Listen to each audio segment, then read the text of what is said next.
कीजिए मुझसे रेडी। एगो बात बताओ, दिन में कबो चांद देखले बड़े? दिन में चांद? पगला गल बारे कारी, दिन में चांद कहाँ लौकेला? 500 रुपया दे दिखाई लो। ठीक बात दे देम, लेकिन ना लौकी तो तोहर बाप मर जतौ। आ लौक जाई तो तोर माई मर जतौ। देख ठीक बात दिखाओ। हो खिड़की पर ध्यान से देख।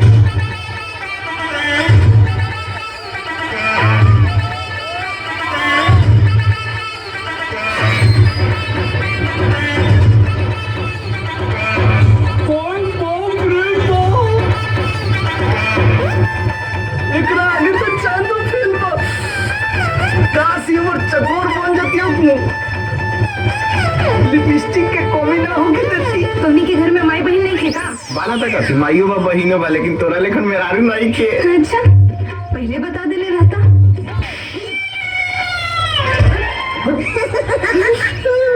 पैसा ला, चाटा मार के चल गया। ओ चांद तू देखबा, आ चाटा तोर बाप कहियन। चल करे काहे ऐसे चला तारे? सर्कस में भर्ती होके केहू का? अरे का जानी रे यार, गोरवा रखा तो नहीं है ने, तो रखा जाता खून ने, बाकी इन्हें होने तो ठीक है बा। बुझाता एकरा प्यार हो गेल बा। एकदम सही कहता रे तू, लेकिन सही कहल बा। भगवान जब भी देवेलन छप्पर फाड़ के देवेलन, आ जब लीहे नु तो बहुत गलत जगह से फाटी। ये फाटी तो फाटी, लेकिन साना घटी। अब सोच, एगो आंगना में तोहनी के दूधू को भौजाई रही तो कितना मजा आई। एगो रात चाय दी और दूसर का पानी, तब तो पक्का फाट। के कर तू हराम के कर। ऐ सुन सुन, एकरा प्यार के नजर ना लगाओ, ई सही जाता। जाए दे जाए दे। एकदम सही कहता रे तू, एगो तुवे समझदार बारे, बाकी है तो बोका। ई का हरे तोरा प्यार के प्रसाद, प्यार के प्रसाद ऐसा हो। देख देख देख, फिल्म में हीरो के सपना में गुलाब गिरेला, आ तोरा में कबूतर के गोबर गिरता, त क्या होई? लेकिन एकर प्यार फिल्मी नहीं खे। हाँ गाँव अधूरा बा, लेकिन एक और प्यार ताजमहल में ना, मोराई में हो। अपूछ का चुमने है, काहे चुमले हा? काहे की जिंदगी में ये पहली बार आ समझदारी के बात कलखा हुआ अपना मुंह से। रे मणिया रे, ई त खानदानी आवाज लागत रे। कहां पड़े रे? के चक्कर में अपने बाप की आवाज भुला गई। अच्छा ई बाबूजी की आवाज है। आई एम कमिंग बाबूजी।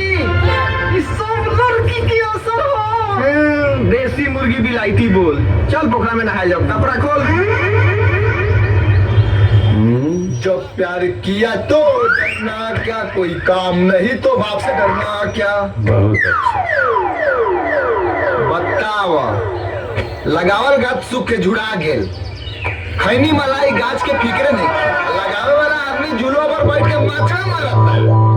रे मनिया, हाँ उम्र के हिसाब से एगो कहावत बा, कही हम तबे कहबो, बाप हई कहबे करो। तोरा जे कहे के बस जल्दी कह, हमरा लगे उतना टाइम नहीं खे।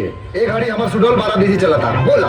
प्यार में दिल धतूरा हुआ, फटा पैंट प्यार पूरा हुआ। ये तो जे पैंट पहनत हुई ओकरा में दिक्कत बा, हम तो लुंगी गंजी या गमछा पहन, हमारा का दिक्कत बेटा है? तो पीछे पड़े जी, अरे जब देखो तब झोंझी आता रही ले।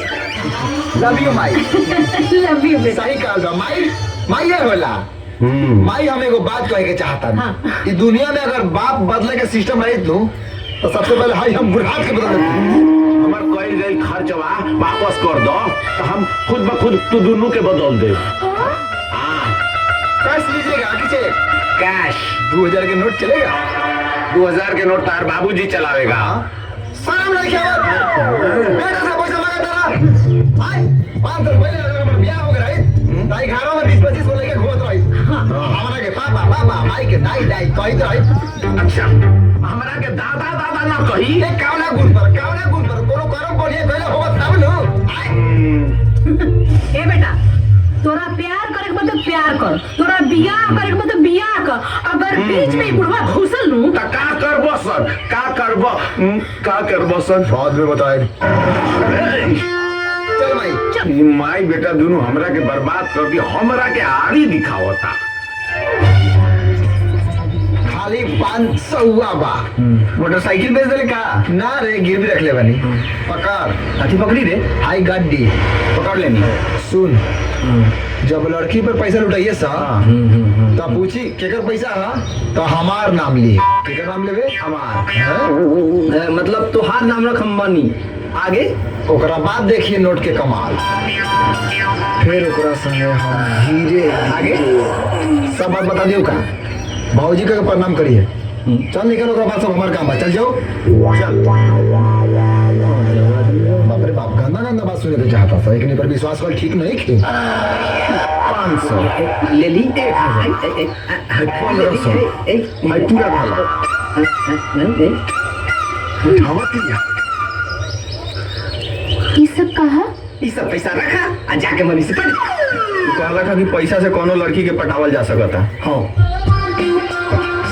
बाजारू बना देना इतना सुंदर लड़की के। चश्मिलिया भड़कावा तो का दो। अच्छा तो ये सब मनी के कर दो। पैसा तो ले ले बा, लगा था काम बन जाई।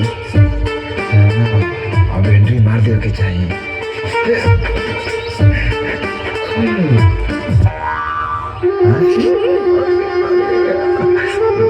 ता कौनो बढ़िया होटल के एगो कौनो बढ़िया रूम बुक होखो।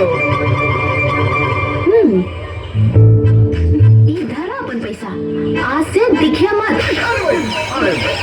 बदतमीज कहीं। लाल हो गया लौका रे। तो चिकन गाल पे चाटा मार के छोड़ दी।